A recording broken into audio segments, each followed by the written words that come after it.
understanding is where the children were brought and burned alive. Some of them, others eviscerated and killed and eaten, like in the Ninth Circle ceremonies. And so that was the spot. That picture, I think, is from about 2013.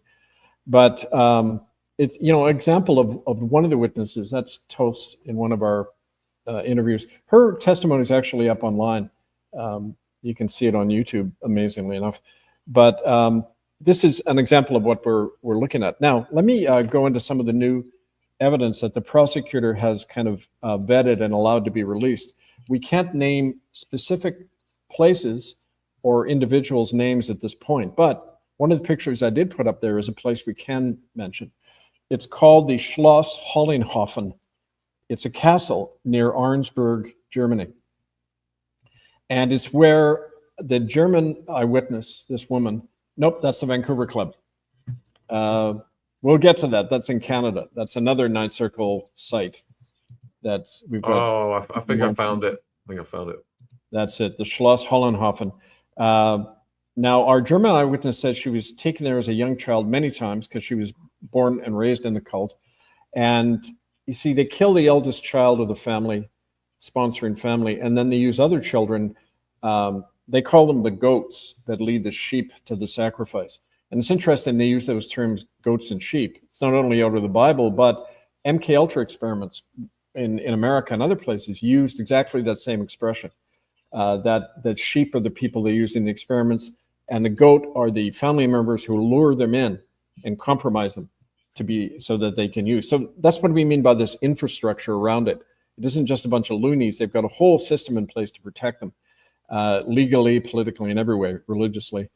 And so anyway, at this Schloss Hollinghofen, this guy called Cardinal Franz Hengsbach, and I sent you his picture. He conducted the ceremony where she saw a little boy, 4 years old, first assaulted and horribly tortured and then killed by this man. And at the same thing, the same ceremony, they brought in a baby who was barely 1 year old and did the same thing to the baby, if you can imagine that. You know, penetrating a baby, and it's like beyond belief, but this is part of the ritual. The higher you go up in the Ninth Circle cult, the more grisly the experiment, the ritual is, and the more they test people. So if you're in the higher echelons, kind of like a 33rd degree Mason, if you're in the higher echelons in the Ninth Circle, like this guy, you're all standing there naked, covered in the blood of your victim. They go into the ceremony, and if you're not willing to rape and torture and violate these little newborn babies, you're instantly killed yourself. Your throat is cut and your blood is used. And our German eyewitness described that happening, including at the ceremony in 1978, where the present Pope was inducted into the Ninth Circle cult with John Paul II, Karol Wojtyła. And so this individual is one of the, unfortunately, he died in 1991, this cardinal. But before they die, they have this ritual whereby they believe their soul can be passed on to the next person in line in the Ninth Circle cult.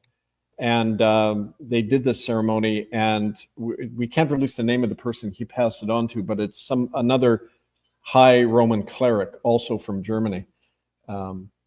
And so another thing this witness said is there was a doctor working closely with the church nearby, and he had beneath his house, there was a basement area, and it was kind of like a gymnasium, but when you go in there, there's a secret door, and in the wall, an extended wall, was a whole area where they kept the children in cages. And also they did these things, they're like bloodletting ceremonies, but also they had all these nuns taking blood from children before they were killed. And you know, they talk about blood samples, DNA samples all the time in developing ethnically targeted bioweapons, things like that. You know, the military's done that all over the world. And so this is what I mean about it has a military application too. They were experimenting on these children, not just using them in these arcane ceremonies. So that's some of what the prosecutor has come up already in just less than 1 week. And we've had indications that there are more people, including in Interpol, and like I mentioned before, the Italian government, who have their own files on the Ninth Circle, but they've been ready or kind of waiting for the right environment in which to release these things. So let's go over this Ninth Circle a bit more slowly then, Kevin.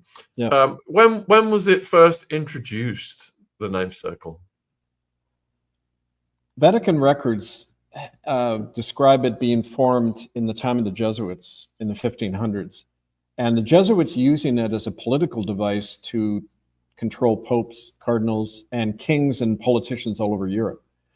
And so don't forget, you know, the Jesuits were formed to kill Queen Elizabeth I. That was their first kind of act. She was the only Protestant monarch opposing Rome. And the Spanish, you know, about the Spanish Armada trying to invade England, that Jesuits were formed right at that time as a secret army. And this is one of the weapons of the secret army, right? They also based it on very old Roman rituals, which we've talked about. And that's, you know, that energy center in Rome and the Jesuit headquarters right down the road from St. Peter's Square. It's literally on the same street, the San Lorenzo Church. That was where the first Ninth Circle ceremonies were actually held. And that's from Vatican records. Also, other references over the centuries, eyewitnesses describing that. And it's sprouted all over the world now. It goes by different names. Like, as I'll talk about in a while, that picture of the Vancouver Club. In Canada, it's called the 12 Mile Club. And that's because they operate, when we shone a light on the Vancouver Club back in the 90s, they moved their practices offshore onto yachts. And then they go outside the 12-mile territorial limit, dump the bodies. Yeah, that's the spot. Now, I've actually, recently, we've been talking to city workers in Vancouver, because this building right downtown Vancouver on the waterfront, it's perched above the vast kind of tunnel network that exists under Vancouver. Dating from about the 1880s when the city was first founded, the early bootleggers used these tunnels to bring in the booze.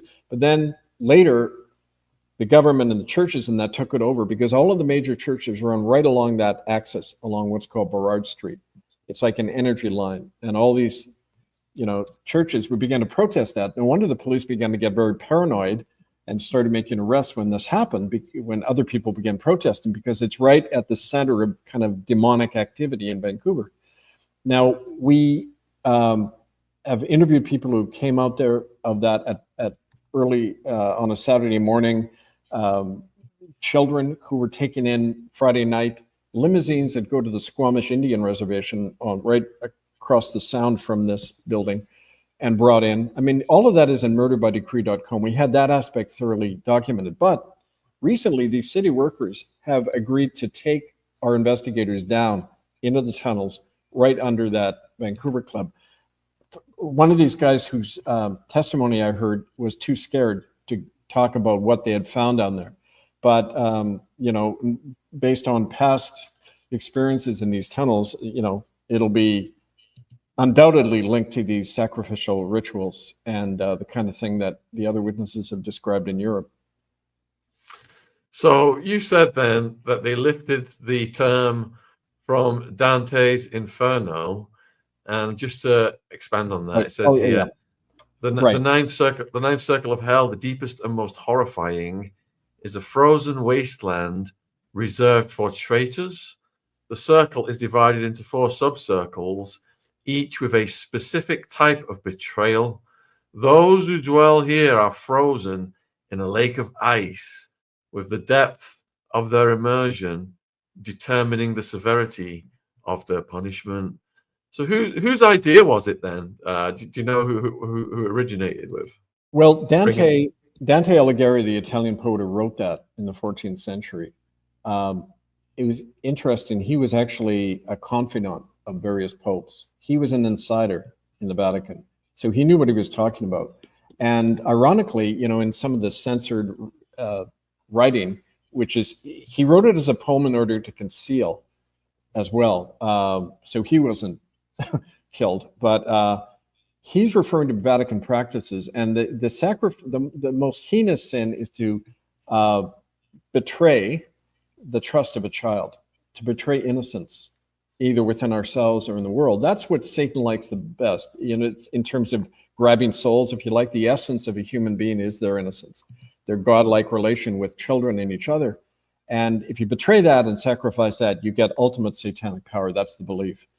So it comes from that, but it's even deeper because it has to do with things that people have alluded to, but there hasn't been a lot of hard evidence on. But having to do with energy captivation, definitely subterranean portals that open up and energetic portals.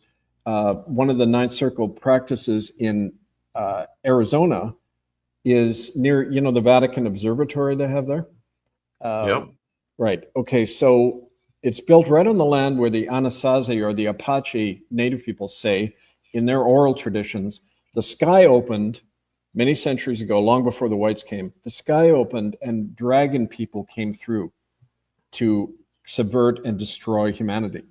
And that's where they build the Vatican Observatory. And it's one of the areas in America where more children go missing than anywhere else. And a lot of them disappear off the Indian reservations.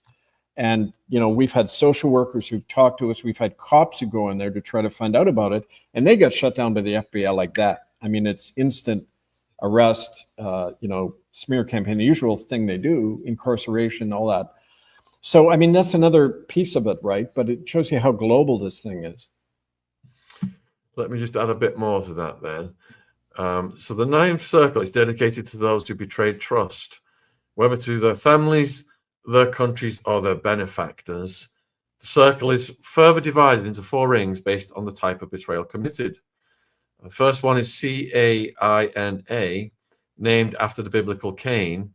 This ring is for those who betrayed family members. Next one is Antenora, named after Antenor of Troy. This ring is for those who betrayed their political or national allegiances. And then Ptolomea. This ring is for those who betrayed their hosts or guests, often by killing them after receiving their hospitality. And then we've got Judecca, the innermost ring where Satan himself is located, is for those who betrayed their benefactors or masters, including Judas Iscariot, Brutus, and Cassius. Those in the Ninth Circle are frozen in a lake of ice, with the depth of their immersion reflecting the severity of their betrayal. The worst sinners, those in Judecca, are entirely encased in the ice. Satan, the embodiment of evil, resides in the center of the Ninth Circle, where he eternally chews on Judas, Brutus, and Cassius. Dante, as he descends into the Ninth Circle, expresses fear and even remains silent in Satan's presence, a marked departure from his usual curiosity and questioning. Wow. Now, what's interesting about that is you see there's different agendas at all times kind of mixed up. Like in the Bible, you've got multiple books and messages stuck together into one book. Now, here, for example, they say the worst traitors are Brutus and Cassius.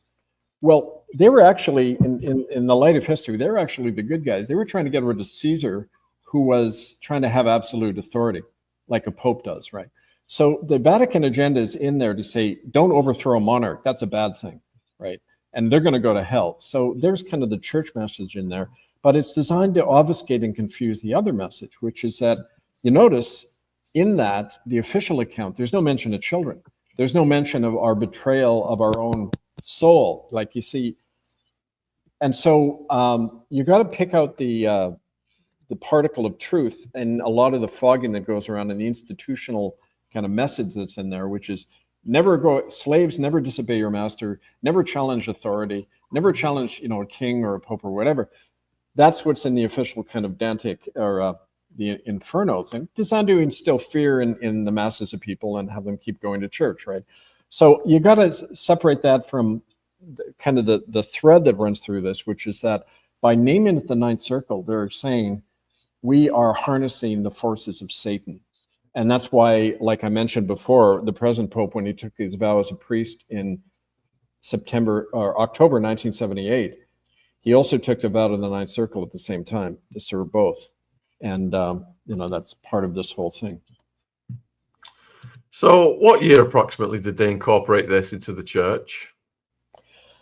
Somewhere, I believe it was before the time of the Jesuits. I believe it was in the High Middle Ages, right, so I would say like 12th, 13th century at least. Although, because it's based on Roman practices, the practice of it is much older. It's thousands of years old. It just has that particular spin on it since the Middle Ages. Because don't forget, that's when there began to be opposition developing within the church about papal practices, and it's what led to the Reformation. Another link to me is my ancestors in Italy, their last name was Arnati, Arnati. And we, around the 13th century, when that book was written, we had to flee into France because we were what were called Waldensians. And the Waldensians were the early Protestants. They said, we don't need the Pope, we don't need practices, we're just going to leave like the Bible tells us to. And they got horribly persecuted and burned out of Italy, just like we were later in France, right? Kind of always on the move. But so I mean, it's an old, it's a response to dissonance within the church, who start challenging it like so many people are doing now, challenging this false religion. Right? So if you were to list the purposes of the ninth circle in the church, what would that list look like? It's mushroomed from an original arcane practice of, like I say, political control. It's a huge financial operation now. It's tied in with the military, whereby we know that the military has used these ceremonies for experimental purposes. The big thrust of, as we know, a lot of the MKUltra and other experiments for many decades has been, how do you control the human mind so that people can continue to function but have no critical reasoning left, don't have the ability to say, they've lost the ability to resist, say no, or act on their convictions. They meddle with the pain threshold in the human mind and all that to find out the limits of these things. The Nazis began that. They came over to America under Project Paperclip, continued it. So it's a multi-headed thing now, and that's why the politicians, the legal system, they back right away from this whole thing because they're part of it. They feed it themselves and they're fed by it. So we're dealing with a real beast here. It isn't just some weirdos in red robes, right? And why are the rituals so extreme? Is it to see how far they can get the individual members to go? Is it to compromise people? All of that. It's Anne-Marie von Bienberg, one of our witnesses, was a lawyer who was invited to a chateau for a banquet.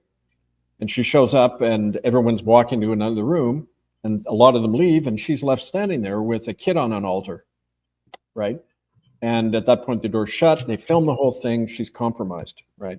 They do that consistently. One of the guys they did it with, who's still in power, Mark Rutte, R-U-T-T-E, former premier or prime minister of Holland. Now, he has one of the top spots in NATO. They've elevated him, which you tend to, the more you do this stuff, the higher up you go in the system. NATO, right? And so, yeah, it's designed to compromise, but you're right, to test, like with anything, you see how far people are willing to go. If you're willing to go the distance and have no morality, you go to the top, right? And so it's that too, but it's also part of it's an addiction. They're addicted to stuff. And when you're into an addiction, you have to do it more and more and more and more until it just sucks you dry and there's nothing left. There's no human being left. There's no soul left. And I believe that's what happens. That's why when you're at these high levels, they wear a mask. Like you see a picture of the popes and they're always smiling and beneficent, but those are doctored photos because people who've met them in person all say the same thing. They have these black, dead eyes like, a shark. I don't know if you've ever seen a shark's eye, but it's just a predator, nothing there but deadliness. And that's what you become when you're part of this, right? Yeah, he could qualify for sure. He looks really dangerous, Kevin. Well, yeah, when you read more of these testimonies, you'll see what a monster the guy is, and it was. But his successor, is doing exactly the same stuff as we speak, and that's why we're determined to shut down these things and not simply, research and expose it. Right. All right, folks. So we've got almost 2,000 people watching live across all platforms. Kevin is risking his life talking about these things. So it's very important if we can support his work. All of his links are in the description box. You can get his books, etc. And we're discussing the Ninth Circle. And Kevin has talked about the origins of it so far and also the purpose of it over the years. And you did touch on something there, you know, about these characters, how they get addicted to the torture and the torment. So would you say you could add to that list of its functions then is the personal gratification these people get from doing these horrific things to people? Absolutely. That, you know, and having even years ago in my salad days when I was a minister, I did prison ministry, and I've talked to serial killers and serial, you know, bad people, and they get a high off it. They're honest and said, yeah, well, this is just what we do to get our high, and it's like a drug that you need more and more of, and so yeah, there's that whole, it's like anything these wealthy people do. It's always, and you know, it isn't just the church. These things happen in all sorts of communities. I remember when I first started my work in Vancouver, there was a fairly famous media commentator. His name was Jack Webster. He was known all over BC, like in the mainstream media. And when I started investigating this stuff, he called me down, and we went out to dinner together, and he said, I've known about the Vancouver Club and what those people do there for many, many years. Everybody knows. It's totally protected. You'll never uncover it. You'll never get these guys before justice, even into a court. He said they pass children around like a good bottle of wine. That's how they view it. They have no conscience. And it isn't just them. It's all their rich friends. They all do it. And you get anywhere close to that and you're dead. You know, and he listed a bunch of reporters and cops who had tried to, right? And so he said, I wish you luck, son. That was kind of his, he died the next year, but I mean, that's right from somebody right in the system, right? He was a confidant of all those guys. And, you know, so, I mean, that's how it operates, right? So, you mentioned people being compromised outside of the Vatican then. And if you look at the leaders of Europe right now, it's an absolute freak show, from Keir Starmer here to Macron, etc. So are you saying then that even though this ritual is in-house at the Vatican, outsiders are brought into it, perhaps at the head of politics and in power positions? Is that how it works? Well, absolutely. As a matter of fact, Tos, whose picture you saw there, Tos Nieuwenhuis, said one of the first places she was taken as a child was Carnarvon Castle in Wales, where Philip and Charles were present, and at these ceremonies. And, you know, an example of the political power of this, when Tos and me and other people in Europe took this to the European Parliament, there was a member of the European Parliament who took this on. He lasted, and he lasted about a month, and then they threw him out, even though he had parliamentary immunity. He went to jail for 6 months. They went after his house and his family, just for raising the fact it was in relation to that Marc Dutroux case. If you remember Marc Dutroux in Belgium, who was caught with like literal body parts in his house. And in the original court statement he made, the police statement that was then edited out, he made reference to the Dutch royal family members who were with him. And that got edited out and everything. So Laurent Louis, this was the name of the European Parliament member. He got up in the European Parliament and named Mark Rutte as a member of this cult and said, we want to reopen the Marc Dutroux case. Next thing he knows, bang, he's gone. We couldn't find him for a while because he was in prison. There goes parliamentary immunity when you mention the Ninth Circle, right? So this shows you the network all through the political system, right? Yeah, let me just add a little bit to that then. Let me just get our friend off the screen there. So Marc Dutroux, we have covered a bit of this before, was a convicted serial R-worder and doing these things to kids